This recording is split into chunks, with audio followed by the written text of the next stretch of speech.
Hello and welcome to the premiere episode of Virtually East London, a show where we take you through the sights, sounds and people of East London from the comfort of wherever you are.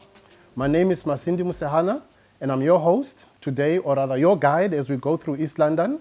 And today we are hosted by Mike and Mary Harder of Stumble Inn Guest House at 31 Prince Alice Street in Nahoon. Mary, how are you? I'm well, thanks.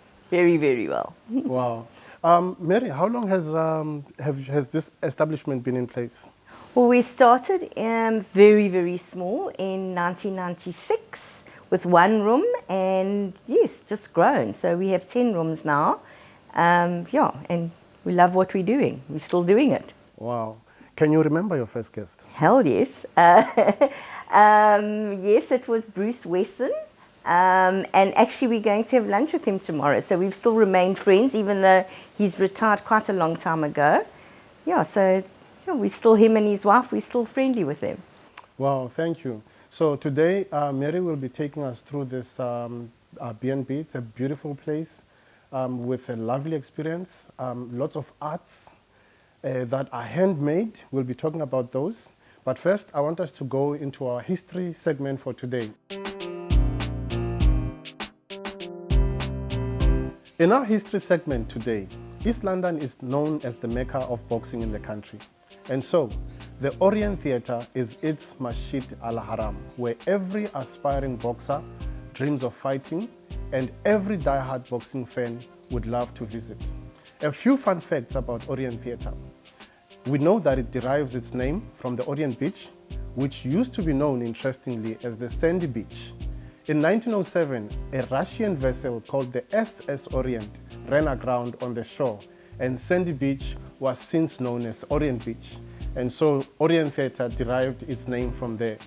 Former South African boxing champ Sikhulule Sidzumo and an avid local sporting friend of mine, Tembilithe Vena, narrate to us how fighting at this venue feels like. Sikhulule Sidzumo from Tanzania. I'm a former pro boxer and we won titles of South Africa quite two with division Z2. You think of fighters ezinkulu ezikhubekileyo Orient Theatre. Fighters ezinkulu ezikhubekileyo Orient Theatre. Amadabi. Not amadaba ngoku, amadaba before sifike nathi Orient Theatre. It's quite interesting because the Orient Theatre ayifani nezinye indawo. Bathi masikala the theatre of dreams. So xa ufika e-Orient Theatre kubakho umehluko kunaxa ukwenye indawo uyola kuloo ndawo leyo. I mean Orient Theatre inomehluko nje iyodwa.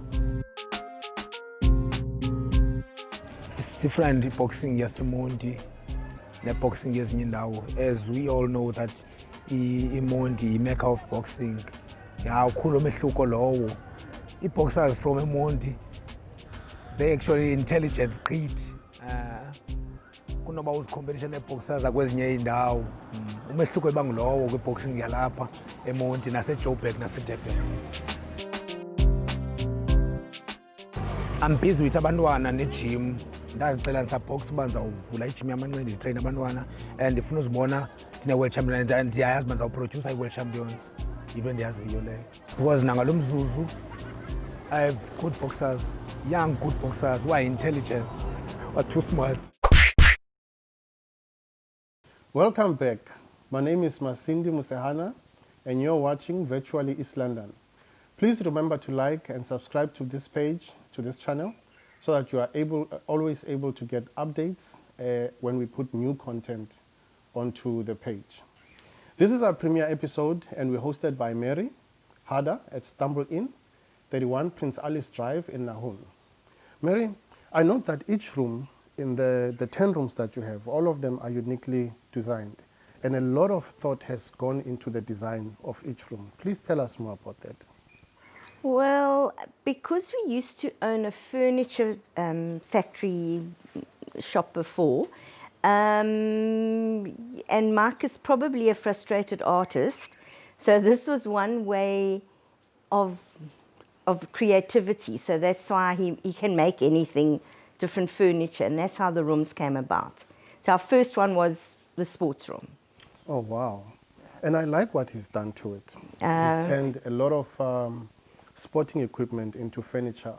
I saw a chair there made of rackets, a table made of hockey sticks, and what you call cricket bats. That's very creative. Yes. Yeah, we actually had the Kookaburra, the wholesaler. He used to stay here. And we always used to ask him what he did with any of the old equipment. And he said, oh, he'd send us some. And that's how it kind of started. And then, yeah, it sort of grew as we grew. You know, Mike changes stuff pretty much on an annual basis. Wow. You also told me a very interesting story about your Egyptian room. Oh, yes. We had a Tunisian guy stay here for what was about 10 months, was a real character, and every time he went over to Tunisia, he would bring a camel back. So we had lots and lots and lots of camels. And when he left, I said, that's going to be a shrine to him. And but we couldn't find anything Tunisia, so we kind of made it Moroccan. So that's his room will always be his room. And I like also how you've involved a lot of local artists in the design of the rooms. Yes. For example, I looked at the Robin Crusoe room. Yes. And the paintings there, I understand, were done by students from East London College. Yes. A lot of it was the students. They enjoyed it. And then also a very good friend of ours as well, Jeanette Blom, she did a lot of, well, what you can see around here as well. So it was definitely all local people that helped us. And there's a beautiful cow outside. Oh, yes, divine. So Johnson and his team, the local people will know, that was used to sell from Eric's, which was when Eric's was, now they at the bottom of Mantron Sky Road, and they do beautiful, beautiful beadwork. Pretty much any of my guests that want anything, I take down to them. So that cow is, the proportions are unbelievable. I just love that, all the beadwork that they do. No, this is a beautiful establishment, and any art connoisseur, I believe, would enjoy spending a night or two here. Well, definitely African art, because that's our passion, you know. Oh, thank you. Well, we will continue talking to Mary and the beautiful establishment. She's going to give us a tour later on, so you need to stick around for that.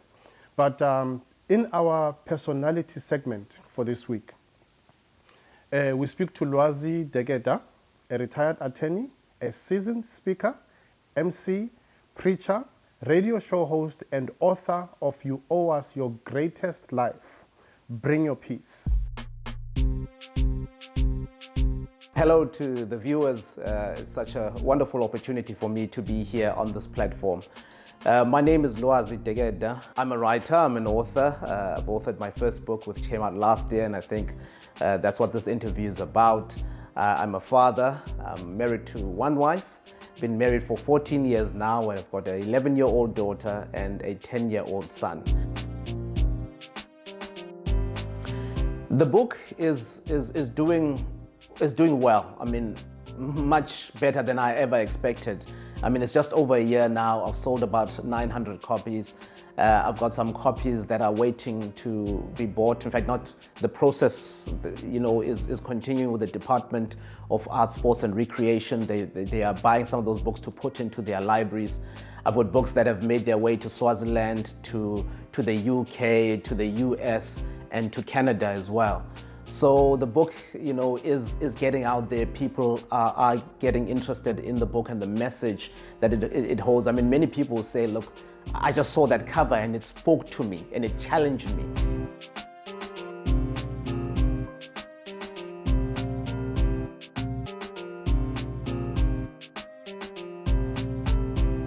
I think I distinguish my book in this way. I think the difference in the book from other books that I've read, and I've read many books on purpose, I've read many books on destiny, but the distinguishing feature or mark of the book flows from the title itself, which says, You Owe Us Your Greatest Life. Because I found in me reading all of these books that speak to destiny and purpose, the focus is really on the individual, about them, living their best life or their greatest life. But the question that I ask is, to what end?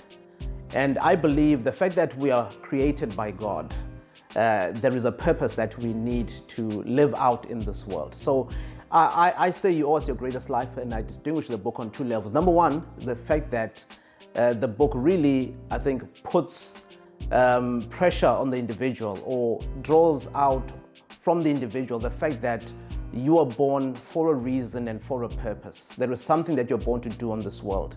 And it's not about you living life to, for lack of a better phrase, to eat, drink, and be merry, but that there is a mandate that is upon your life. So you have to live out that mandate. And I think at a second level is the fact that, we have benefited from other people who have brought their peace, other people who have lived their greatest life, who have dared to push boundaries, who have dared to do what seemed seemingly impossible. So what I'm saying here is that, look, because you're unique, because you're different, and without you living your greatest life or the higher version of who you are, the world becomes poorer as a result of that. So there is an obligation. You're not just here, to live at a level of the mediocre, but there is an obligation on your life, to really push the boundaries and bring the very best of who you are to this world.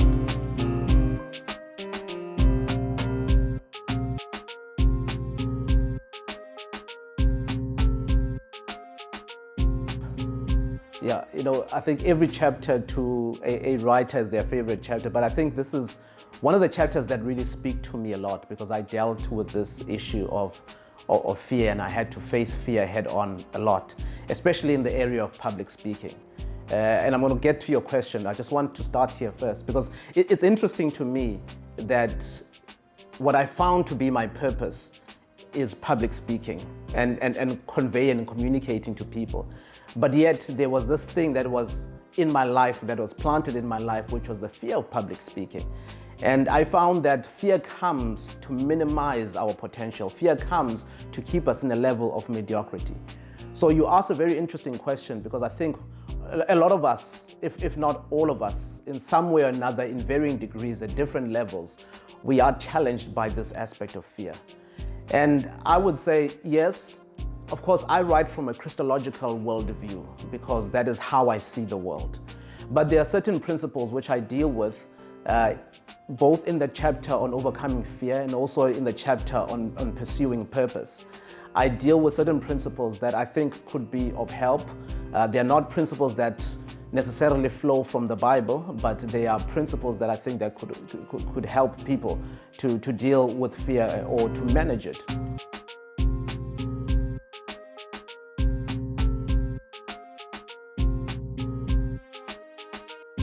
Yeah, you're quite right. I mean, we are battered from every side, and our attention is being grappled for, by media, and I find it to be a daily challenge in my own life. But I think what the book does is to bring to the attention of the reader how important and how valuable your life is, number one. But it also brings to the attention of the reader how valuable or how impossible it is to live out your greatest life without being connected to the source. So I think with that recognition in mind, and this is how it's worked in my life, it has driven me to put certain measures in place to ensure that I maintain a daily discipline of connecting with the Maker or with my Maker. For instance, when I wake up in the morning, I try, and sometimes I don't, it doesn't happen, sometimes I fail, not to look at my phone. Because I think that's just a thing that we've been accustomed, to, or being maybe wired, to doing as a default position. So I make sure that I wake up in the morning and I read my Bible, I pray, put disciplines in place. For instance, we don't have TV at home. We decided 3 years ago, about 3 or 4 years ago, that we, especially raising children, that we will not have TV. We switched off the DSTV. And I think this is what has helped us a lot. We see in our children the impact of that, how they've just become so creative and how well they're doing at school as well when you compare them to their peers and the level at which they think. The book is available in 3 versions, actually. You get the hard copy, you also get the ebook, which you can get on Amazon, and you can get the audiobook as well, which is also on Amazon. Well, I've got a number of platforms. I am on, as you mentioned, Facebook, Instagram, Twitter, LinkedIn, but I do also have a website, which is lwazidekeda.co.za. So you can find, it's a one-stop shop. I mean, even my social media links, you can move from there. I also have pages where I host, links to my podcasts that are available on like your Apple Music, that are available on Google, your Google platforms and other podcast platforms as well, music platforms as well. I'm also available, as I said, on Amazon. But I try also on my social media pages regularly to put out videos out there that speak to elements of issues that I deal with in the book, so people can follow there as well. If they want to check out, maybe they're not too sure whether they want the book or they don't want the book, they can go on my YouTube page there. There are videos there. There's that interview that I mentioned earlier on that I had on Morning Live and on other platforms as well. So that's how people can connect with me. If they want to get, direct contact with me, they can use my phone number as well, which is 083 440 6863. When it comes to living out your full potential, tools like this book will help you a lot in how you position yourself and how you prepare yourselves for opportunities that are out there. It's an easy to read book and it's quite encouraging. As I said in the interview, there are chapters like overcoming your fear that really challenged me to overcome my own fears and live my life to its fullness.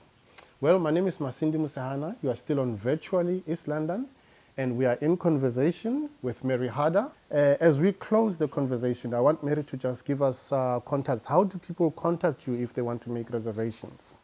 Well, our first one is actually our website. So it's www.stumblein.co.za. We also have a Facebook page and an Instagram page, Stumblein EL. Yes, and I think basically because we're very corporate, most of our guests actually come from referrals. In almost the 25 years, I would say that's been our saving grace, and that's where we've got most of our guests, and they've stuck with us all these years. So yes, that's how you get hold of us. Wow, thank you, Mary. The contacts for the B&B and the Facebook and Instagram pages will be at the bottom of the screen if you want to make reservations.